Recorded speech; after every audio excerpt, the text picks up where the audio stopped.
ये रूपोशी आपकी इतनी तवील क्यों हो गई है? खान साहब की तरफ से भी अहकामात यही थे कि अभी आपने नहीं निकलना। चंद मखसूस अकाउंट्स हैं वो पिछले 1-1.5 साल से लगे हुए हैं, वो तो वाज़ेह तौर पे एक एजेंडे पे हैं। एक खबर तो आपकी किसी मुबैना शादी की भी आ गई, तो उसके अंदर भी ये मुहिम साज शामिल हो गए, अपने ही हमारे। बाकी सारे जितने रूपोशी में किसी ने दाढ़ी रख ली, किसी ने पोनी रख ली, किसी के बाल बड़े हो गए, आप तो माशाल्लाह लगता है कि आज अभी अभी फेशियल करवा के आए हैं, उसी तरह फ्रेश हैं। मैं ऐसी करतबबाजी में यकीन नहीं रखता कि मैं दाढ़ी रख लूं तो पोनी रख। मैंने जो 2 साल जिंदगी गुजारी है शायद वो जेल से बदतर थी। जब कोई पंजाब की सदारत लेने को तैयार नहीं था तो उस वक्त खान साहब ने मुझे चुना। इमरान खान साहब माशाल्लाह 70 साल से उनकी ज्यादा उम्र है, उनकी रिहाई क्या आप लोगों की फर्स्ट प्रायोरिटी नहीं है? इमरान खान को कोई फर्क नहीं पड़ेगा, वो मजबूत होते जाएंगे और हमने तारीख में भी देखा कि पिछले 2 साल में यही होता रहा। फैसल वाडा साहब के हवाले से आप जो है ना कभी कभी नाराजगी का इजहार करते हैं, कोई खास उनसे दोस्ती है आपकी? कभी ना ये कैबिनेट में बोलते थे, ना अगर बोलते थे तो चापलूसी करने की कोशिश करते थे और कोई इनकी ऐसी वक़्त भी नहीं थी हमारी पार्टी के अंदर। जो इस वक्त मईशत का हाल है ना, इससे बुरा हाल मेरा नहीं ख्याल कि कभी वबा के दौरान या जंग के दौरान भी रहा। कोई ऐसी चीज है जो बहुत ज्यादा मिस करते हैं? बाहर निकलना, बाहर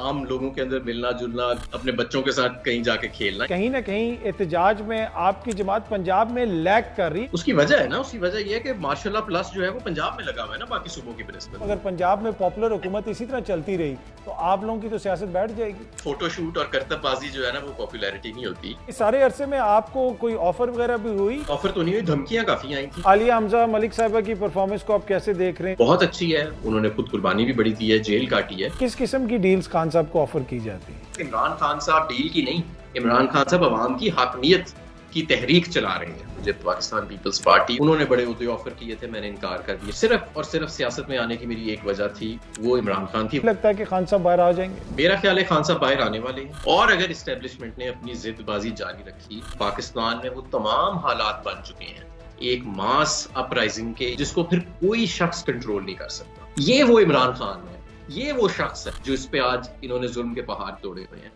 अस्सलाम वालेकुम, उम्मीद है कि आप सब लोग खैरियत से होंगे। पाकिस्तान तहरीक इंसाफ के सीनियर रहनुमा और पंजाब पीटीआई के सदर अहमद अजहर साहब ने हमें ज्वाइन किया। अहमद साहब बहुत बहुत शुक्रिया, थैंक यू हमें ज्वाइन करने के लिए। आज की पॉडकास्ट में हमने सोचा कि थोड़ी सी ज़रा जिसे कहते हैं इनफॉर्मल भी आपसे गुफ्तगू की जाए और सारी चीज़ें आपसे पूछी जाएँ। सोशल मीडिया पे भी आपके बड़े मेहरबान हैं, आपके हवाले से मुख्तलिफ चीज़ें गर्दिश करती रहती हैं, उस हवाले से भी पूछेंगे, जमात के हवाले से भी पूछेंगे। सो वंस अगेन शुक्रिया कि आपने हमें टाइम दिया। पहले तो ज़रा ये बताइएगा कि ये रूपोशी आपकी इतनी तवील क्यों हो गई है? देखिए, पहले तो सारे रूपोश थे, फिर 8 फरवरी के बाद जो एमएनएज और एमपीएज इलेक्ट हो गए, उन्होंने अपनी रूपोशी खत्म कर दी। मेरे तो खैर कागजात जो थे वो एक्सेप्ट ही नहीं हो सके, हाई कोर्ट ने भी रिजेक्ट कर दिए थे, मुझे इलेक्शन नहीं लड़ने दिया गया एस्टेब्लिशमेंट की तरफ से। उसके बाद फिर खान साहब की तरफ से भी अहकामात यही थे कि अभी आपने नहीं निकलना। मैं उनके अहकामात के बावजूद दर्जनों दफ़ा फिर भी निकल चुका हूँ और कई दफ़ा तो बड़ा मैंने रिस्क लिया है। लेकिन खान साहब ने हमेशा यही कहा कि जब निकलो तो वर्कर्स की बड़ी तादाद जरूर साथ रखना और गिरफ्तार बिल्कुल नहीं होना। ये अभी तक उनके स्टैंडिंग ऑर्डर्स हैं और उन्हीं पे मैं मनोवन पर इस तरह अहमद साहब, इस तरह की खबर भी आई ना कि खान साहब ने कुछ लोगों के सामने जेल में कहा था कि अब मियां असलम इकबाल साहब हो जाएं, अहमद अजहर साहब हो जाएं, इनसे कहा जाए कि अब ये बाहर निकलें क्योंकि इलेक्शंस हो गए हैं और पंजाब में एक तरह से आपने खुला मैदान दिया हुआ है मरियम नवाज साहिबा को। जी, ये लास्ट जून की बात है कि उन्होंने चंद लोगों के आगे ये गुफ्तगू की, तो मैं 24 घंटे के अंदर मैं पार्टी के सेक्रेटेरिएट पहुंच गया। जब मैं अंदर पहुंचा सेक्रेटेरिएट के, तो मुझे बैरिस्टर गौहर साहब मिले, वो मुझे देखे चौंक गए। उन्होंने कहा, आप यहाँ पे क्या कर रहे हैं, आपको तो बहुत खतरा है। मैंने कहा, मुझे तो पता लगा था कि खान साहब ने हदायत दी है कि मैं बाहर आ जाऊँ, तो लो मैं बाहर आ गया हूँ। तो उन्होंने कहा, नहीं ऐसी बात नहीं है। मेरी फिर खान साहब से दोबारा बात हुई थी और उन्होंने मुझे कहा कि हमाद से कहना कि उस पर तशद्दुद किया जाएगा, वो नंबर 1 टारगेट है, उसने अभी नहीं निकलना।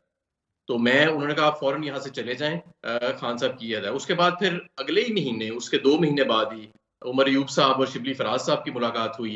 उनको भी खान साहब ने यही रिपीट किया क्योंकि मैंने मजीद वजाहत मांगी। उन्होंने कहा, नहीं अभी उसने नहीं निकलना, अगर वो निकले कहीं अपने रिस्क पे तो एहतियात करे। और फिर मजीद और लोगों को भी उन्होंने पिछले चंद माह के अंदर यही हदायत दी हैं। तो ये काफ़ी लोगों को ये एक कन्फ्यूजन चली आ रही है, लेकिन ये उस वक्त भी मैंने क्लियर कर दिया था कि बैरिस्टर गौहर साहब ने और फिर उमर अयूब साहब और शिबली फराज साहब ने खान साहब से जब मजीद वजाहत मांगी तो उन्होंने ये बात की थी। अच्छा अहमद साहब, एक तनकीद आप पे ये भी होती है कि अब ऑब्वियसली आप जिस तरह कह रहे हैं कि खान साहब की हिदायत है कि आप सामने ना आएँ, आप पे तशद्दुद हो सकता है, गिरफ्तारी हो सकती है, तो फिर आप जमात के मामलात को उस तरह नहीं चला सकते। अगर हम देखें खैबर पख्तूनख्वा में एहतजाज होता है, लेकिन पंजाब में उस तरीके से हमें एहतजाज होता हुआ नजर नहीं आता, और फिर तनकीद आपके ऊपर होती है कि अगर आप रूपोश हैं तो आप अपने ओहदे से मुस्ताफ़ी हो जाएं, किसी और को सामने आने दें। देखें, पहली बात तो ये है कि ये जो ओहदा है पंजाब का, क्योंकि डॉक्टर साहिबा जो है वो सदर हैं, वो जेल में है, मैं रूपोश हूँ एज ए जनरल सेक्रेटरी। ये एक सेरेमोनियल ओहदा रह चुका है। तमाम पंजाब में जो इख्तियारात हैं वो हम खान साहब के हुक्म के मुताबिक, जो हमारी रीजनल 4 तंजीमें हैं पंजाब की, उनको हम मुंतकिल कर चुके हैं। वो अपनी मर्जी से मोबिलाइजेशन करते हैं, अपनी मर्जी से तंजीम बनाते हैं, ना हमसे पूछते हैं, ना हमसे मशवरा करते हैं, और ये सब कुछ खान साहब के हुक्म के मुताबिक है। और वो चारों बड़ा अच्छा अपना दिल लगा के काम करते हैं। दूसरी बात ये है कि क्योंकि मैंने पिछली मरतबा 2 दफ़ा इस्तीफ़ा भी अपना भेजा, क्योंकि मैं जानता था कि ये तमाम इख्तियारात तो नीचे चले गए हैं, और फिर एक मॉनिटरिंग का इख्तियार था मेरे पास, वो भी एक कमेटी बना के उसको दे दिया गया।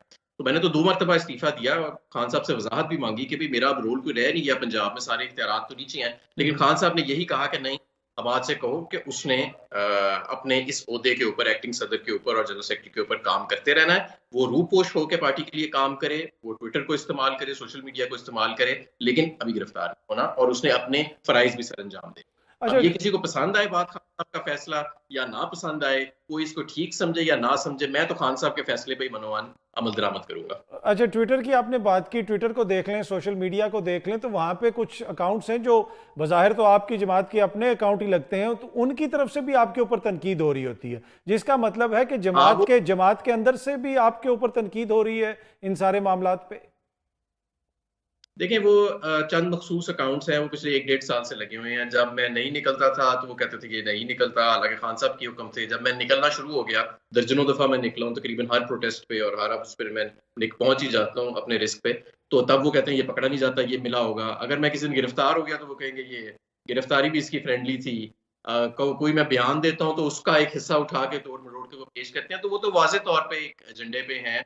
लेकिन मैं ये बात पहले भी एक पॉडकास्ट में मैंने एक्सप्लेन किया है कि हमारे सोशल मीडिया के अंदर जो वॉलंटियर स्पेस है, उसके अंदर भी अनफॉर्चुनेटली कुछ सियासी शख्सियात ने ऐसे ग्रुप्स बना लिए हैं कि जो लोगों का गुस्सा है इस वक्त सोशल मीडिया पे, वो एक दूसरे के ऊपर उसको डायरेक्ट कर देते हैं कि भाई अगर तब्दीली नहीं आ रही, या इनकलाब नहीं आ रहा, तो ये फलाना जो है ये काम ठीक नहीं कर रहा, ये फलाना बागी है, ये फलाना गद्दार है। तो ऐसी चीजें ना वो एक दूसरे के ऊपर उछालते हैं, एक दूसरे को नीचा दिखाने के लिए। तो उसके अंदर वो वाला आंसर भी शामिल है।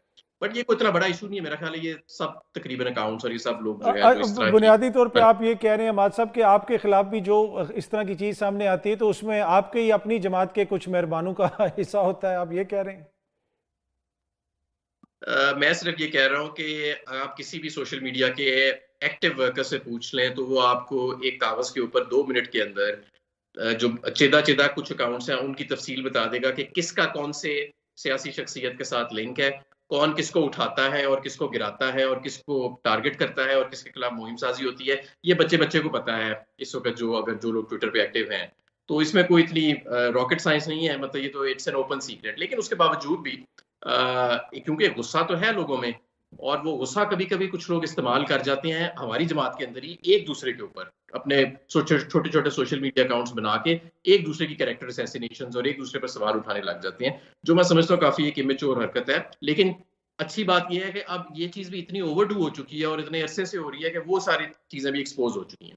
अच्छा, वैसे आप ये कह रहे हैं कि प्रोपोगंडा होता है, इल्ज़ामात भी लगते हैं, कुछ इल्ज़ामात आपके ऊपर वैसे बड़ी संगीन नौयत के हैं जो हुकूमत पाकिस्तान लगाती है। 9 मई के हवाले से जो मुकदमात हैं, अभी भी आप मतलूब हैं, तो उस दिन वैसे आप थे किधर 9 मई को और क्या कुछ किया आपने उस दिन? 9 मई वाले दिन मैं क्योंकि जनरल सेक्रेटरी था सेंट्रल पंजाब का, तो मैं गखड़ मंडी, ये गुजरांवाला से आगे छोटा सा कस्बा है, टाउन है, तहसील है। मैं वहाँ पे रास्ते में था एक मीटिंग के लिए। वहाँ मैंने वो मीटिंग एक्चुअली अटेंड की क्योंकि सारे वहाँ के टिकट होल्डर्स इकट्ठे थे। फिर मैं जब वापस आ रहा था तो हम फंस गए, कच्चे के इलाकों में चले गए। बड़ी रात को हम लेट पहुंचे। लेकिन बहरहाल मेरे पे इस वक्त कुछ 70 के करीब मुकदमात हैं संगीन नौयत के, जिसमें कत्ल भी है, दहशतगर्दी भी है, सब में बगावत भी है, गद्दारी भी है। और अभी जो 26 नवंबर को कत्लेआम किया है हुकूमत ने इस्लामाबाद की सड़कों पे, मेरा ख्याल है कि पंजाब में से मैं ही हूँ वाहिद क़यादत में से जिसको उन्होंने कत्ल में भी नामजद किया हुआ है। अच्छा, एक और चीज़ भी, आपकी जो वीडियो वगैरह एक दो जब भी सामने आती है आप खुद ही रिलीज करते हैं, लोग ये भी कहते हैं कि भाई बाकी सारे जितने रूपोशी में किसी ने दाढ़ी रख ली, किसी ने पोनी रख ली, किसी के बाल बड़े हो गए, आप तो माशाल्लाह लगता है कि आज अभी अभी फेशियल करवा के आए हैं, उसी तरह फ्रेश हैं, तो ये भी एतराज होता है आपके ऊपर? बिल्कुल। मैं शुरू में पहले एक्चुअली मेरा बड़ा वजन बढ़ गया था क्योंकि मैं उसमें था, फिर मुझे एक मेरे दोस्त ने कुछ एक्सरसाइज की इक्विपमेंट ला के दी, लेकिन ये मैं ऐसी करतबबाजी में यकीन नहीं रखता कि मैं दाढ़ी रख लूँ तो पोनी रख लूँ तो फलाना रख लूँ कि जी मैं बड़ा वो हूँ। मैं अपने आप का जिस हाल में भी हूँ, मैं अपने आप का ख्याल भी रखता हूँ और अल्लाह का शुक्र है मैं जिस हाल में भी हूँ। मैंने जो 2 साल ज़िंदगी गुज़ारी है शायद वो जेल से बदतर थी। और मेरे घर वाले तो मुझे एक्चुअली कहते थे कि तुम जेल चले जाओ, वहाँ पे तुम ज़्यादा बेहतर रहोगे। और सियासी मुशीर भी, कई सियासी दोस्त भी ये कहते थे यार तेरा पॉलिटिकल कैपिटल बढ़ जाएगा। मैंने कहा नहीं, जो खान साहब का ऑर्डर है, अगर उन्होंने कहा है कि अपनी एहतियात करो, मैं एहतियात करूंगा। जब खान साहब कहेंगे बाहर आओ तो मैं बाहर आऊंगा। मैं और कई दफा तो खान साहब की वाज़ेह हिदायत के बावजूद कुछ एहतियात करके मैं बाहर भी निकला हूँ, तकरीबन 8-10 दफा निकला हूँ पिछले 6-8 महीने में। लेकिन मैं इस चीज में यकीन नहीं रखता कि मैं वो करतबबाजी करूँ, दाढ़ियां रख ली और ये अच्छा, बाल लंबे कर लिए। जिस तरह आपने कहा कि 2 साल की अब ऑलमोस्ट ये सारा सिलसिला चल रहा है, तो यकीनन इसकी टोल आपकी फैमिली पे भी पड़ती होगी, आपके जो इमीडिएट रिलेटिव्स हैं वो भी सारे मुतासिर होते होंगे, तो आपको लगता है कि सम टाइम के इज इट वर्थ इट यार, कि ये मैं क्या कर रहा हूँ, किस हालात से गुजर रहा हूँ, तो मतलब कि थोड़े से मामलात को तब्दील कर लूँ? देखें, बहुत सारी जो चीजें हैं वो जाहिर है मेरे घर वालों पे, मुझ पे, मेरे बच्चों पे बहुत सख्तियां गुजरी। मेरे जो 2 छोटे बेटे हैं उन्होंने मुझे तकरीबन 1 साल मेरे से वो नहीं मिले इस दौरान। मेरे बुजुर्ग वालिदैन हैं, उनकी सेहत बिगड़ी इस वजह से। मेरे कारोबार जो कि बहुत पुराना कारोबार है हमारा, उसके ऊपर जिस तरह से इन्होंने हमले किए, उसको बंद किया, फिर बैंकों के साथ प्रेशराइज किया, वो भी एक बड़ी दास्तान है कि कितना हमें किस तरह नुकसान पहुंचाया गया। लेकिन अल्लाह ताला ने मुझे इस्तिकामत अता की। अतर मैं आपको सही बताऊं, मेरे लिए इतने ही बड़ी एजाज की बात है कि जब कोई पंजाब की सदारत लेने को तैयार नहीं था, तो उस वक्त खान साहब ने मुझे चुना और उन्हें पता था कि मैं इनकार नहीं करूंगा। और सबसे बड़ी बात यह है कि अ, मेरे लिए ये भी हमेशा, और ये तारीख में मेरे लिए, मैं खुद, मेरे लिए बहुत एक तस्कीन की बात है कि जब कोई नहीं बोलता था, जब सब ट्वीट करने से भी घबराते थे, तो मैं उस वक्त भी उसी तरह खुल के बोलता था जिस तरह मैं आज बोलता हूँ। अब ज़ाहिर है हालात कुछ बदल गए हैं। अगर आप मुझसे पूछें कि कोई तंजीमी मुझे दिलचस्पी है किसी ओहदा रखने में, 1% भी नहीं है, 1% भी नहीं है। और ये खान साहब को भी पता है कि ये तंजीमी ओहदों में ज्यादा दिलचस्पी नहीं रखता। जब भी उन्होंने मुझे ओहदा दिया है तो तकरीबन उनको पता होता है कि इसका दिल नहीं है लेने का, लेकिन ये मेरे हुक्म की तामील कर रहा है। तो बहुत सख्त वक्त मैंने गुजारा है, लेकिन अल्लाह का बड़ा शुक्र है, इस्तिकामत से गुजारा है। और मेरे खानदान ने भी बड़ा सख्त वक्त गुजारा है, उनका भी मैं बड़ा शुक्र अदा करता हूँ कि वो ठीक मेरे साथ खड़े रहे। ठीक। अच्छा, एक और जो आपने हालिया अपने एक इंटरव्यू में गालिबन ये भी बात की कि खान साहब के पास अभी टाइम है, उनके पास वक्त है, दूसरी साइड पे वक्त नहीं है, खान साहब जेल में और टाइम भी गुजार सकते हैं। अब इसके ऊपर एक तनकीद ये भी हो रही है कि इमरान खान साहब माशाल्लाह 70 साल से उनकी ज्यादा उम्र है, कितना अरसा वो जेल में रख सकते हैं? इसको नॉर्मलाइज क्यों किया जा रहा है, या इसको एक तरह से बढ़ा चढ़ा के एक ऐसी शक्ल दी जा रही है कि जैसे कोई बहुत बड़ा कारनामा है कि वो जेल में? उनकी रिहाई क्या आप लोगों की फर्स्ट प्रायोरिटी नहीं है? असल में इस मेरे बयान को भी वो ये 8-10 मखसूस अकाउंट्स हैं उन्होंने तोड़ के बनाया। कहने का मेरा ये मकसद था कि एस्टेब्लिशमेंट का ये ख्याल था कि हम इमरान खान को तोड़ लेंगे, और जैसे जैसे वक्त गुजरेगा एस्टेब्लिशमेंट का ये ख्याल था, मिलिट्री एस्टेब्लिशमेंट का, कि वो मजबूत होते जाएंगे और इमरान खान कमजोर होता जाएगा। अभी भी उनका ये ख्याल है, मेरे जहां तक मेरे जराए बताते हैं कि जी चंद हम और माह, 1-2 और माह अगर निकाल जाएंगे तो हम शायद अपना जो ग्राउंड हमने लूज किया हुआ है वो रिकवर कर जाएंगे। मैंने उस तनाजर में ये कहा था कि इमरान खान जिस तरह भी वक्त गुजरता जाएगा, मिलिट्री एस्टेब्लिशमेट कमजोर होती जाएगी, इमरान खान को कोई फर्क नहीं पड़ेगा, वो मजबूत होते जाएंगे। और हमने तारीख में भी देखा कि पिछले 2 साल में यही होता रहा। ये इस तनाजर में मैंने बात की थी। लेकिन इसको भी ऑब्वियसली वो जो मुहिम साज होते हैं उन्होंने उठा के तोड़ मरोड़ने की कोशिश की। अच्छा, वैसे ये सोशल मीडिया के ऊपर आप पे काफ़ी मेहरबानी होती है, बहुत सारी खबरें जो हैं वो आती रहती हैं। एक खबर तो आपकी किसी मुबैना शादी की भी आ गई, और इस हालिया अरसे में वो भी बड़ी खबर चलती रही, और आपकी ट्वीट्स वगैरह जब हमने देखी तो उससे भी लगा कि शायद आप कोई अपनों से गिला शिकवा कर रहे हैं कि ये भी बाकायदा मेरे खिलाफ कोई मुहिम चलाई जा रही है। वो भी वो भी बिल्कुल एक जाली खबर थी, और वो उसके अंदर भी ये मुहिम साज शामिल हो गए, अपने ही हमारे हम्म, जो सो कॉल्ड बनते हैं। कुछ है वो हमारे अपने नहीं भी हैं, मैं आपको बताऊं। कुछ तो सियासी शख्सियात हैं पीटीआई की, उनके साथ वाबस्ता हैं, लेकिन कुछ अब इसके अंदर मुझे लगता है एस्टेब्लिशमेंट के भी अकाउंट घुस गए हैं। वो बड़ी बारीक वारदात ऐसे चलाते हैं कि वो पहले तो अब पीटीआई के बयानिए को लेके चलते हैं, अपनी फॉलोअरशिप बनाते हैं, फिर बीच में 4 ट्वीट्स पीटीआई के बयानिए की करते हैं और 2 करते हैं इंतशार छोड़ने वाली शुरली की। तो वो इस चीज से सबको एहतियात करनी चाहिए, और ये भी उन्हीं का ही काम था, ऐसे ही अकाउंट्स का ऐसा काम था मतलब कि जिन्होंने ये आपने कोई मुबैना तौर पे कोई दूसरी शादी नहीं की हुई? कोई भी नहीं है, कोई ऐसी चीज नहीं है। ठीक है, तो जब ये खबर इस तरह चली तो यकीनन फिर थोड़ी बहुत घर से आपसे भी पूछा भी क्या होगा, थोड़ी सी घर से भी आपकी वो जिसे कहते हैं इंटेरोगेशन तो ही होगी। बिल्कुल नहीं, बिल्कुल नहीं। उन सबको पता था कि ऐसी कोई बात नहीं है। उन सबको पता था, उन सबको इत्मीनान था कि ऐसी कोई बात नहीं है। हमारे घर का माहौल ज़रा मुख्तलिफ है, इस वजह से उन सबको पता था। अच्छा, फैसल वाडा साहब के हवाले से आप जो है ना कभी कभी नाराजगी का इजहार करते हैं, तो कोई खास उनसे दोस्ती है आपकी फैसल वाडा साहब से? आप लोग तो कोलीग्स भी रह चुके हैं, तो क्यों आप उनसे इतनी नाराजगी का कभी कभी ट्विटर पे इजहार करते हैं? एक तो उन्होंने बहुत ही घटिया ज़बान का इस्तेमाल किया खान साहब के ऊपर और बुशरा बीबी के ऊपर, और जो वो करते हैं, और क्योंकि मुझे तो पता है वो अपने आप को जो बना बना के पेश करते हैं कि जी मैं कोई बड़ा इमरान खान का मुशीर था, हालांकि मैं तो कैबिनेट में बैठा होता हूँ। कभी ना ये कैबिनेट में बोलते थे, ना अगर बोलते थे तो चापलूसी करने की कोशिश करते थे, और कोई इनकी ऐसी वक़्त भी नहीं थी हमारी पार्टी के अंदर या हुकूमत के अंदर। तो वो जो अपने आप को बढ़ा चढ़ा के बोलते हैं, वो मैंने उनको 1-2 दफ़ा याद दिलाया है कि भाई आप अभी एक एक बड़े साहब के साथ अगर आपकी दोस्ती है इंटेलिजेंस एजेंसी में, उसकी बुनियाद के ऊपर अगर आप इतना क्लेम्स कर रहे हैं, तो वो साहब तो रिटायर हो जाएँगे, वो चले जाएँगे, और आप उनके जो तर्जुमान बने हुए हैं, तो आपकी जो असलियत थी वो तो कुछ और थी, आप वापस उसी पे ही आएँगे इवेंचुअली। तो उस वजह से मैंने उनको किया। समझता कि अगर मेरे लीडर पे कोई कोई हमला करता है या उनकी अहलिया पे कोई हमला करता है, तो फिर हम खामोश तो नहीं रह सकते ना। ठीक, अच्छा, जब आप कैबिनेट में थे उस वक्त वैसे कौन सा मिनिस्टर सबसे करीब था आपके? मेरे सारों के साथ बहुत अच्छी दोस्ती थी। कई उसमें से चले भी गए हैं, मैं उनका नाम नहीं लेना चाहता। लेकिन ओवरऑल मेरे तमाम के साथ ही वर्किंग रिलेशनशिप्स अच्छे थे। मेरे जो वैसे फाइनेंस मिनिस्टर्स जितने भी आए, मैं खुद भी कुछ अरसा फाइनेंस मिनिस्टर रहा, असद उमर, हफीज शेख और शौकत तरीन। इन तीनों के साथ भी मेरी, क्योंकि हमारा काम बहुत आपस में मिलता-जुलता था, एनर्जी का, इंडस्ट्री का और फाइनेंस का, एक दूसरे से वास्ता बहुत था, तो हमने बहुत ज़्यादा एक दूसरे के साथ वक़्त भी गुज़ारा, और मुझे हमें एक तीनों के साथ फिर मेरी कुर्बत भी थी। ठीक, अच्छा, आप यकीनन फाइनेंस मिनिस्टर भी रहे हैं और मौजूदा हुकूमत का ये क्लेम है कि आप लोगों ने इकॉनमी को तबाह किया, तो इस वक्त जो इकॉनमी में बेहतरी आ रही है, उड़ान पाकिस्तान हो जाए या शहबाज शरीफ साहब जो है वो इन्वेस्टमेंट जिस तरह पाकिस्तान में लेके आ रहे हैं, इन सारे मामलात को देख के कम से कम आप खुश तो होते होंगे ना कि जो कुछ भी हो रहा है पाकिस्तान में कम से कम तरक्की तो हो रही है? पहली बात तो ये है कि जो इस वक़्त मईशत का हाल है ना, इससे बुरा हाल मेरा नहीं ख्याल कि कभी वबा के दौरान या जंग के दौरान भी रहा। मईशत का पहिया बिल्कुल बंद है। आपकी सनती तरक्की बड़े दर्जे की जो है वो अभी भी मनफी में है।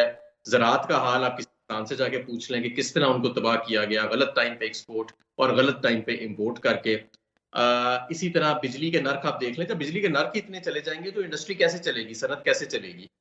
ये सारा कुछ जो, और महंगाई, अच्छा कहते हैं जी महंगाई की शरह नीचे आ गई है, और भाई वो शरह इसलिए नीचे आई है कि पहले 3 गुना बढ़ चुकी हैं कीमतें, इस वजह से वो नीचे आई। इसका मतलब ये नहीं कि कीमतें नीचे आ रही हैं, इसका मतलब ये कि कीमतें बढ़ने की रफ्तार कम हो गई है, कि पहले कीमतें बहुत ज्यादा बढ़ चुकी हैं। तो मैं समझता हूँ कि अभी बैंक ने भी कहा पीछे करके कि करोड़ों लोग जो है वो पिछले 2 साल में गुर्बत की लकीर से मजीद नीचे चले गए हैं पाकिस्तान में। तो ये तो एक सिर्फ एक ड्रामा है, इश्तिहारबाजी है जो हुकूमत करती है। इनको भी मालूम है कि किसी तरह भी मईशत जो है वो ना संभली है, बल्कि एक बहुत ही बुरे सतह पे जाके, तकरीबन सिफर की सतह और मनफी की सतह पे जाके वो वहां जाके रुक गई है। अच्छा, आपके दौर में एलएनजी वगैरह पाकिस्तान में आती थी और एलएनजी के हवाले से आपके ऊपर भी काफ़ी तनकीद होती थी, हम भी मीडिया वाले भी आपसे बड़े क्वेश्चन करते थे। आजकल हम एलएनजी का ज़्यादा तस्करा नहीं सुनते, क्या अब एलएनजी पाकिस्तान में नहीं आ रही? ये भी एक देखे ना, अल्लाह अल्लाह के कैसे सच बाहर आता है। हमारे टाइम पे एक कार्गो अगर 15 दिन लेट हो जाता था तो उस पर ड्रामा किया जाता था कि किक बैक खा लिए, कमीशन खा लिए, पता नहीं पाकिस्तान रुक गया। इस वक्त सूरत हाल ये है कि हुकूमत दौड़ रही है अपने जो पुराने मुआहदे थे एलएनजी के, उनको कैंसिल करा, उनके कार्गोज को डाइवर्ट कराने के लिए, क्योंकि जितनी एलएनजी बाहर से आती है वो अब महंगी पड़ती है, और जो आपकी लोकल आपके टर्मिनल्स हैं वो खाली पड़े हुए हैं, उनको खाली पड़े होने के ऊपर करोड़ों रुपए यौमिया के हिसाब से, करोड़ों रुपए यौमिया के हिसाब से किराया दिया जा रहा है। और जब वो महंगी एलएनजी सिस्टम में आती है तो जो आपकी लोकल सस्ती गैस है वो सिस्टम से बाहर निकल जाती है। तो वो जो एक बयानिया बनाया गया था कि जी जितनी एलएनजी आए और जितने टर्मिनल लगे उतना अच्छा है, और जो ये पीटीआई बड़ी नाअहल है कि ऐसे नहीं कर रही, वो तो तमाम का तमाम अब उसका उलट हो गया है। और जो लोग उसके ऊपर शो करते थे वो आज मुंह छुपाते फिर रहे हैं। अच्छा, इस वक्त जो सूरत हाल है अभी, ऑब्वियसली अब ज़िंदगी उतनी आसान तो नहीं होगी जिस तरह पहले आप सियासत में जब मिनिस्टर थे और उससे पहले भी सियासत करते रहे, लेकिन मेरे ख्याल में 9 मई के बाद से जिन हालात का आपको सामना है शायद पहले कभी आपने वो एक्सपीरियंस ना किए हों। कोई ऐसी चीज़ है जो बहुत ज़्यादा मिस करते हैं प्री 9 मई, जो चीज़ आप कर सकते थे अब नहीं कर सकते? जाहिर है, मैं अपने हल्के में जाना, अपने लोगों से मिलना, मीटिंग्स इन पर्सन अटेंड करना, बाहर निकलना, बाहर आम लोगों के अंदर मिलना जुलना, खाना खाना, घर वालों से घर जाके बैठना, अपने कारोबार पे जाके बैठना, अपने बच्चों के साथ कहीं जाके खेलना, ये सारी चीजें, इन सारी चीजों से तो मैं आज भी महरूम हूँ। लेकिन मेरा ये यकीन, ये जो प्राइस है, इज इट वर्थ इट? देखें, मैं ये जो कर रहा हूँ मैं तो उसको एक जहाद समझ के कर रहा हूँ, क्योंकि अल्लाह की ज़मीन पर इंसाफ इस वक्त नहीं है पाकिस्तान में। और मैं ये जो सब कुछ कर रहा हूँ, मैं जो आवाज़ भी उठाता हूँ और मैं खुल के बोलता भी हूँ और मैं अपने घर वालों से, हर लोगों से अपने दूर हूँ, तो और इस मुश्किल में हूँ, तो उसकी वजह तो बुनियादी तौर पे यही है कि मैं इसको एक जहाद समझ के कर रहा हूँ। मुझे बहुत कुछ सीखने का भी मौका मिला है इन 2 सालों में, अपने बारे में भी और पाकिस्तान की सियासत के बारे में भी, एस्टैब्लिशमेंट के बारे में भी, जो हमारा हरीफ है इस वक्त। वर्थ इट तो है, कभी ना, मुझे इसका वो कोई नहीं है। मैं, अल्लाह ने मुझे बड़ी छोटी उम्र के अंदर बहुत बड़ी वजारतें भी दिखाई और बचपन में भी मैंने अपने वालिद साहब के वक्त में भी वो सारा देख लिया हुआ है। उस चीज़ का भी मुझे कोई चार्म नहीं है। लेकिन मुझे ये ज़रूर है कि मैं क्योंकि बड़ा गुनहगार आदमी हूँ, तो शायद मैंने ये जो 2 साल का वक़्फ़ा गुज़ारा है इमरान खान के नज़रिए के ऊपर, और एक इस्तिक़ामत अल्लाह ताला ने अता की है, शायद इसके अजर की वजह से मेरी मग़फ़िरत हो जाए कभी। ठीक। अच्छा, ये जो एहतजाज अब हालिया दिनों में हमने देखा, उसके बाद इस तरह की खबरें भी आ रही हैं कि रिपोर्ट्स भी तैयार हो रही हैं कि जो कोई सही एहतजाज में शामिल होगा, परफॉर्म करेगा, वो पार्टी के साथ आगे चलेगा। आलिया हमजा मलिक साहिबा ने भी इस तरह की बात की, जुनैद अकबर साहब भी इस तरह की बात कर रहे हैं। तो आपको लगता है कि कहीं ना कहीं एहतजाज में आपकी जमात पंजाब में लैग कर रही है? ये कॉन्स्टेंट आप लोगों के ऊपर क्रिटिसिज्म है, ये कोई मखसूस अकाउंट्स का क्रिटिसिज्म नहीं है, ये आपके ऑर्डिनरी वर्कर भी कहता है कि पंजाब में हमें थोड़ी सी कमी नजर आती है। उसकी वजह है ना, उसकी वजह ये है कि मार्शल लॉ प्लस जो है वो पंजाब में लगा हुआ है ना, बाकी सूबों की बनिस्बत। बाकी सूबों, एक में तो हमारी हुकूमत है, बाकी 2 में इतनी ज्यादा सख्ती नहीं है जितनी यहाँ पे है। पंजाब में तो आप झंडा भी उठाएं पीटीआई का तो आप पे दहशतगर्दी के पर्चे हो जाते हैं और आपको कोर्ट कचहरी के चक्करों में फेंका जाता है। और हमारे जो टिकट होल्डर्स हैं, हमारे एमएनएज और एमपीज हैं, उन्होंने जितनी कुर्बानियां पंजाब में दी हैं पिछले 2 साल में, और तो मेरा नहीं ख्याल कि इतना जुल्म कहीं पे और हुआ है। तो उसकी वजह एक हकाइक है कि रियासत का जो इंफ्रास्ट्रक्चर है, रियासत का जो जबर है, वो सबसे ज्यादा पंजाब के अंदर मौजूद है और पंजाब ने सब भी किया है। लेकिन मेरा ख्याल है अब हालात खुलते जा रहे हैं कि जो लोगों ने इतनी कुर्बानियां रकम की हैं, हमारे टिकट होल्डरों को अगवा किया गया, तशद्दुद किया गया, उनके घर वालों को, उनके बच्चों को उठाया गया। अभी पीछे करके भी आपने देखा कि लाहौर में चौधरी असगर गुजर, नदीम बारा और फरूख जावेद नून के बच्चों को, बेटों को उठा के ले गए। मुझे ये लगता है कि ये जो पंजाब में लोगों ने कुर्बानियां दी हैं और बाकी पाकिस्तान में, इसका अब हमें सिला मिलेगा पूरे पाकिस्तान को, क्योंकि एस्टैब्लिशमेंट की सियासत तो पूरी तरह एक्सपोज हो चुकी है। नहीं, वो सिला किस तरह मिलेगा? मरियम बीबी की तो पॉपुलैरिटी में इजाफा होता जा रहा है, जिधर वो जा रही हैं बच्चे उनसे मिल रहे हैं। तो एक तरफ अगर पंजाब में पॉपुलर हुकूमत इसी तरह चलती रही तो आप लोगों की तो सियासत बैठ जाएगी। देखिए, फोटोशूट और करतबबाजी जो है ना, वो पॉपुलैरिटी नहीं होती। ये तो सबको पता है कि मरियम बीबी अपना भी इलेक्शन हार गई थी और उनके वालिद साहब भी अपना इलेक्शन हार गए थे, और 17 सीट्स जो है वो पूरे पाकिस्तान में नून लीग ने जीती। ये तो बच्चे को पता है पाकिस्तान में। अलबत्ता ये जरूर है कि अब अगर इलेक्शन हो तो ये 17 भी नहीं मिलेंगी। मैं आपको दावे से कहता हूँ कि मरियम नवाज और नवाज शरीफ साहब अगर अब इलेक्शन लड़े ना और फ्री एंड फेयर इलेक्शन हो, तो ये पहले तो दूसरे नंबर पे आए थे, अब तीसरे नंबर पे भी, अब इनका मुकाबला तीसरे नंबर के लिए होगा। तो इस वक्त पानियों का समर ये मिला है कि इस वक्त पाकिस्तान में सिर्फ एक सियासी जमात है, वो है पाकिस्तान तहरीक इंसाफ। ये तो आपको भी मानना पड़ेगा कि सिवाय इमरान खान के और पाकिस्तान तहरीक इंसाफ के इस वक्त ग्राउंड पर और कोई बयानिया मौजूद नहीं है। अच्छा, हमारी मिलिट्री एस्टैब्लिश, तो जो बयानिया बनाने की अपने आप को बड़ा महारत समझती थी, आज उसका बयानिया भी पिट चुका है। आज उनके जो बेचारे इश्तिहार दे के वो थक गए, कार्टून बना बना के, नगमे बना बना के, लेकिन लोगों ने अपना माइंड बना लिया है। अच्छा, इस सारे अरसे में आपको कोई ऑफर वगैरह भी हुई कि किसी और जमात में, इस्तेकाम पाकिस्तान या किसी और जमात में कोई इस किस्म की कोई जिसे कहते हैं ना पुरकशिश ऑफर, वो हुई आपको? नहीं, ऑफर तो नहीं हुई, धमकियां काफी आई थी पिछले साल मुझे। धमकियां मुझे पिछले साल दिसंबर का जो महीना था पिछले साल का, इलेक्शनों से पहले, नॉट पिछले साल एक्चुअली, 2023 दिसंबर में, तो उसमें मुझे दिसंबर के अंदर इनके पास मेरा नंबर एक लगा और उन्होंने काफी मुझे धमकियां वगैरह देते थे, लेकिन ऑफर तो मुझे कभी नहीं आई, क्योंकि ऑफर तो ये देते भी किसी को नहीं ना। ऑफर तो जब बंदे को पकड़ते हैं, उस पर तशद्दुद करते हैं, तो फिर उसको ऑफर नहीं देते, फिर उसको मजबूर करते हैं। तो ऐसी मुझे तो कोई ना कभी किसी ने जुर्रत की है धमकी के अलावा कभी मेरे से बात करने की, ना ऑफर देने की। अच्छा, जो खान साहब ने तब्दीली की है खैबर पख्तूनख्वा में, जुनेद अकबर साहब को सामने लेके आए हैं, उसमें अब आम तासुर ये है कि जो वज़ीर आला हैं वहाँ के, वो शायद एहतजाज उस तरह करने में कामयाब नहीं हुए और खान साहब की कोई रिजर्वेशंस हैं, इसलिए जुनेद अकबर साहब को सामने लाया गया। असल में जो बाकी सूबे हैं ना पंजाब से हट के, उनका तंजीमी ढांचा थोड़ा सा मुख्तलिफ है पंजाब से।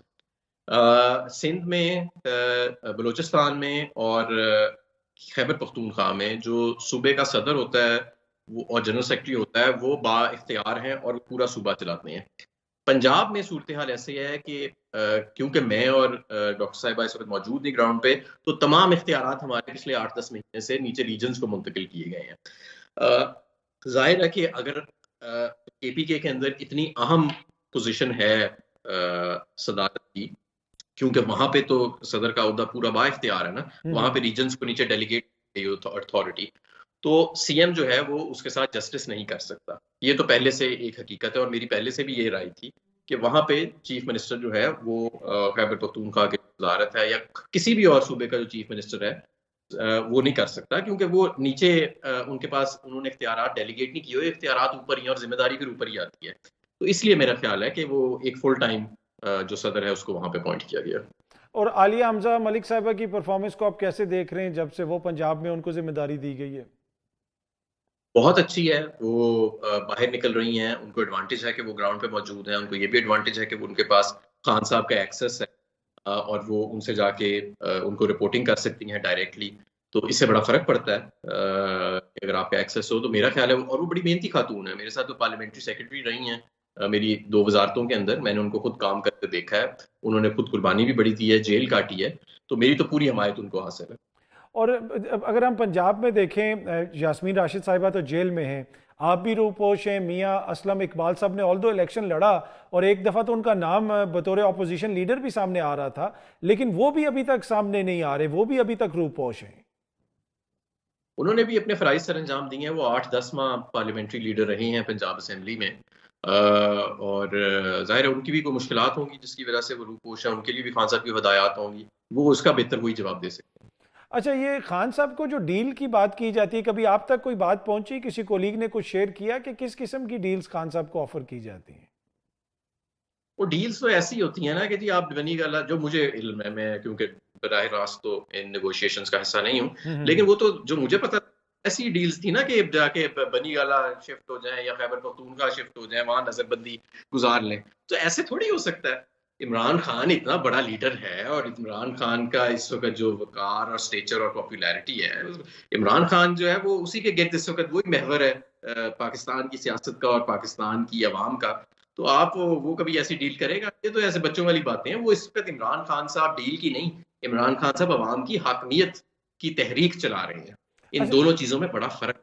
वो जो खत लिख रहे हैं इमरान खान साहब आर्मी चीफ को, उसके ऊपर भी लोग कहते हैं कि बुनियादी तौर पे वो भी यही चीज़ है कि हमारे साथ एंगेज करें, और अब तो खबर आ रही है कि तीसरा खत भी वो लिखेंगे, तो इन खतूत को आप कैसे देखते हैं? नहीं, खतूत तो सेल्फ एक्सप्लेनेटरी हैं, ये ओपन लेटर्स हैं, उसके अंदर वाज़ेह तौर पे लिखा हुआ है कि मिलिट्री एस्टेब्लिशमेंट को अब अपने रोल के अंदर और कॉन्स्टिट्यूशन के अंदर वापस जाना पड़ेगा, उन्हें अपनी सियासत में मुदाखलत को खत्म करना पड़ेगा, और फ्रेंकली पाकिस्तान में अब उसकी गुंजाइश भी आगे बढ़ के कोई नहीं रह गई। 2 साल इन्होंने करके देख ही लिया है ना कि इलेक्शन भी चोरी करना पड़ा और मईशत का भी पहिया बिठा दिया, अपना भी इदारे का सारा जो था एक खलीज पैदा कर दी अपने और अवाम के दरमियान। इनका भी इसी में फायदा है पाकिस्तान का भी इसी में फ़ायदा है और जमहूरियत का भी इसी में फ़ायदा है। ये बात इमरान खान साहब कर रहे हैं। इसका मतलब ये नहीं है कि वो कोई डील तलाश कर रहे हैं। इसका मतलब ये है कि वो बार-बार इस चीज़ को समझाने की उन्हें कोशिश कर रहे हैं कि लोग बिल्कुल नहज पे खड़े हैं। इस मुल्क के अंदर इंस्टेबिलिटी बर्दाश्त नहीं हो सकती। लोगों की आपके साथ हमायत नहीं है। जिन लोगों को आपने पाकिस्तान पर मुसल्लत किया है, उनको भी लोग पसंद नहीं करते। लिहाज़ा इससे पहले कि हालात बिगड़ें, कोई स्पॉन्टेनियस इवेंट ऐसा हो कि जो फिर आउट ऑफ कंट्रोल हो जाए, आप लोग अवाम की राय को तस्लीम करें, अवाम राय के आगे सर तस्लीम ख़म करें। ये उन लेटर्स का मतन है। अच्छा, अगर आप तहरीके इंसाफ की सियासत उसमें सियासत ना कर रहे होते, एक चॉइस कोई और आपको लेनी पड़ती पाकिस्तान के अंदर, तो क्या किसी और जमात को आप ज्वाइन कर सकते हैं? मैं ये मतलब हाइपोथेटिकल क्वेश्चन है, ज़रूरी नहीं है कि आप करें, मैं ऐसे ही पूछ रहा हूँ। कौन सी एक जमात या एक लीडर आपको थोड़ा बेहतर लगता है इमरान खान साहब के अलावा? मैं वैसे आपको बताऊं कि पाकिस्तान की मुझे पाकिस्तान तहरीक इंसाफ की सियासत में आने से पहले मुझे पाकिस्तान पीपल्स पार्टी और उस वक्त मुस्लिम लीग काफ एक बहुत बड़ी जमात होती थी। उन्होंने बड़े उहदे ऑफर किए थे, मैंने इनकार कर दिया। मैंने कहा उस वक्त मेरा सियासत करने का भी इरादा नहीं था। मुझे एक मरतबा जब मुशर्रफ साहब का दौर ख़त्म हो रहा था तो कायम मुकाम वज़ीर बनने की भी उस टाइम पे पेशकश की गई, जब मैं सिर्फ 26-27 साल का था। मैंने उसको भी इनकार किया। अ, सिर्फ और सिर्फ सियासत में आने की मेरी एक वजह थी, वो इमरान खान थी, वरना जो हमारी कन्वेंशनल सियासत है उससे तो मुझे नफ़रत थी और आज भी है। जो सियासत किसी नज़रिए, किसी रोमांस के साथ, किसी आइडियलिज़्म के साथ, किसी मकसद के पीछे लगे हों, वो वही सियासत होती है जो हकीकी मानों में वर्थ इट होती है, जो आप अपनी ज़ात से निकल के किसी और के लिए कर रहे होते हैं और किसी एक मकसद के लिए कर रहे होते हैं। उससे वो जब मकसद के आप करीब पहुँचते हैं या आप किसी लैंडमार्क को भी अचीव करते हैं, तो आपको अपने अंदर से एक तस्कीन मिलती है, एक सुकून मिलता है। अपनी सियासत जो है वो हल्के की जो सियासतें होती हैं और वो जो छोटे-मोटे धड़ेबाज़ी की सियासतें होती हैं और वो तो कोई बंदूक भी सर पे मेरे रख दे तो मैं उसमें इंटरेस्टेड नहीं होना था। अच्छा, अब दोबारा आप जब इक़्तिदार में आएंगे, ऑब्वियसली पब्लिक सपोर्ट तो आपके पास बहुत है, आपके मुखालफिन तो और कहते हैं रोज़ के जी रेड लाइन लगी हुई है, लेकिन ग्राउंड के ऊपर रियलिटी सबको पता है। तो क्या हमाद अज़हर एक डिफरेंट पॉलिटिशियन होगा? आप एक एक्सपीरियंस से गुजरे हैं, आप मोर वेंजफुल होंगे, मोर एम्पैथेटिक होंगे, या फिर जो है वो मतलब कि वही इंतकाम वाली चीज़ होगी कि मेरे साथ ये हुआ तो हमने भी जो है ना विद वेंजेंस मैंने भी सब कुछ करना है? नहीं, मैं इंतकाम में यकीन नहीं रखता। इंतकाम जो है वो मगरूर लोगों का शेवा होता है और आप नहीं फैसला कर सकते। वो आप अपने मामलात को अल्लाह के सुपुर्द कर देना चाहिए। इंसान में मेरा नहीं ख्याल कि ये काबिलियत है या उसको कि वो किसी से इंतकाम ले या उसे लेना चाहिए। दरगुज़र भी करना चाहिए, माफ़ भी करना चाहिए और अल्लाह पे मामला छोड़ देना चाहिए अगर आप दरगुज़र नहीं कर सकते। पाकिस्तान जब हम जीत जाएँगे ना, और हम जीत तो चुके हैं एक तरह से, और बस अब थोड़ा-सा ही फ़ासला रह गया। आई एम 100% श्योर कि अब ये थोड़ा-सा वक़्त रह गया। हमारा जीत जाना ही सबसे बड़ा इंतकाम होगा। उन लोगों के लिए जिन्होंने हमें ख़त्म करने की कोशिश की थी, उन लोगों ने जिन्होंने ये ख़्वाब देखा था कि इन्हें कोई उम्मीदवार नहीं मिलेगा, इनकी कोई आवाज़ उठाने वाला नहीं होगा, इन सबको हम तोड़ लेंगे। उन लोगों के लिए हमारा जीत जाना, हमारा अवाम में मकबूलियत, हमारा अवाम की हिमायत हासिल करना और इस मुल्क में अवाम की हकमियत होना, यही सबसे बड़ा हमारा इंतकाम है। अच्छा, अब आगे जो मौजूदा साल है इसके अंदर आप सियासत को किस तरफ जाते हुए देख रहे हैं? खान साहब बाहर आ जाएंगे 2025 में? कुछ लोग कह जी। रहे हैं कि जी जल्दी आ जाएंगे, कुछ लोग कह रहे हैं कि नहीं, लगता नहीं है। जिस तरह की हालात हैं, अब कोर्ट्स के अंदर नए जज साहिबान आ रहे हैं, आईनी तरामीम वगैरह हो गई हैं, तो आपको फिर भी लगता है कि खान साहब बाहर आ जाएंगे? मेरा ख्याल है खान साहब बाहर आने वाले हैं हम्म। और मेरा ये भी ख्याल और मेरा यकीन है कि 2025 इंतखाबात का भी साल है, नए इंतखाबात का। और अगर इस्टेब्लिशमेंट ने अपनी ज़िदबाज़ी जारी रखी, तो मैंने ये पहले भी एक जगह पे ज़िक्र किया है कि पाकिस्तान में वो तमाम हालात बन चुके हैं, एक मास अपराइज़िंग के या खुदा न ख़ास्ता मूवमेंट के, जिसको फिर कोई शख्स कंट्रोल नहीं कर सकता। ऐसी मूवमेंट जो बांग्लादेश में भी अभी रिसेंटली आई है, लेकिन वहाँ पे तो उसने एक और रुख इख्तियार किया और वो वहाँ पे भी कुछ खून बहा, लेकिन उसको इन टाइम कंट्रोल कर लिया गया। पाकिस्तान में वो क्या रास्ता लेगी, ये हम नहीं जानते, कोई भी इसको प्रेडिक्ट नहीं कर सकता क्योंकि ये मूवमेंट्स बड़ी स्पॉन्टेनियस होती हैं। ये मैं आपको बता दूँ कि जो शराइत ज़रूरी होती हैं, अवाम में एक बड़ी अवाम की मूवमेंट के लिए और अपराइज़िंग के लिए या एक तहरीक के लिए, वो मुकम्मल हो चुकी है पाकिस्तान में। हम्म। जबर की इंतहा हो चुकी है, रिज़ेंटमेंट की और सफोकेशन की इंतहा हो चुकी है और एक ऐसा कायद मौजूद है जिसके साथ तकरीबन universal support ground grass roots पे मौजूद है, और जो लोग इस वक्त हुक्मरान हैं पसे पर्दा या पर्दे के सामने, वो दोनों जो हैं इस वक्त अवाम की आप समझ लें कि शदीद नापसंदीदगी का मरकज बने हुए हैं। तो ये इस वक्त एक बड़ी इसमें खतरनाक और वोलेटाइल अमाद साहब ये भी कहा जाता है ना, जिस तरह आपने ग्राउंड स्पोर्ट का जिक्र किया, अवामी स्पोर्ट का जिक्र किया, तनकीद ये होती है कि इतनी स्पोर्ट है आप लोगों के पास, इसके बावजूद आप पॉलिटिकली चीज़ों को सही तरीके से मनूवर नहीं कर सके, तो स्पोर्ट को वो उस तरह पॉलिटिकल कैपिटल में बदलने में आप नाकाम रहे हैं।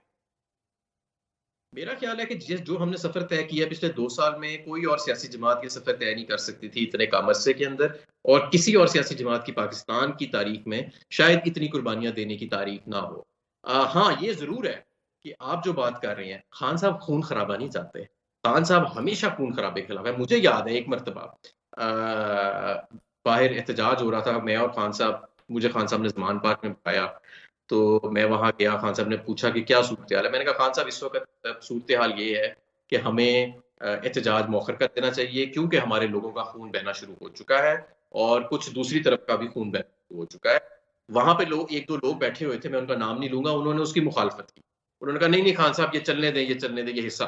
खान साहब ने कहा नहीं, हमारा ठीक कह रहा है, हमाद बाहर जाके एहतजाज को मौखर कर दो। मैं बाहर गया, मैंने मौखर किया। उसके बाद जब खान साहब को एक्चुअल हकीकत और फुटेजेस मिली, उन्होंने मुझे दोबारा अपने पास बुलाया और उन्होंने कहा तुमने मेरे से बिल्कुल ठीक फैसला कराया है। ये वो इमरान खान है, ये वो शख्स है कि जो इतना इंसानियत का दर्द रखता है कि अपनी सियासी फायदे के लिए भी किसी का वो खून, एक कतरा खून बहाने के लिए तैयार नहीं है। इतना अजीम शख्स है जो इस पे आज इन्होंने जुल्म के पहाड़ तोड़े हुए हैं। ये वजह है हम अपने आप को रोक के बैठते हैं बार बार, और पार्टी जो है और इमरान खान खुद फाइनल डायरेक्शन तो हमेशा खान साहब ही देते हैं ना, कि इतनी एहतियात बरती जाती है। अहमद अजहर साहब बहुत बहुत शुक्रिया, थैंक यू सो मच हमसे गुफ्तगू करने के लिए।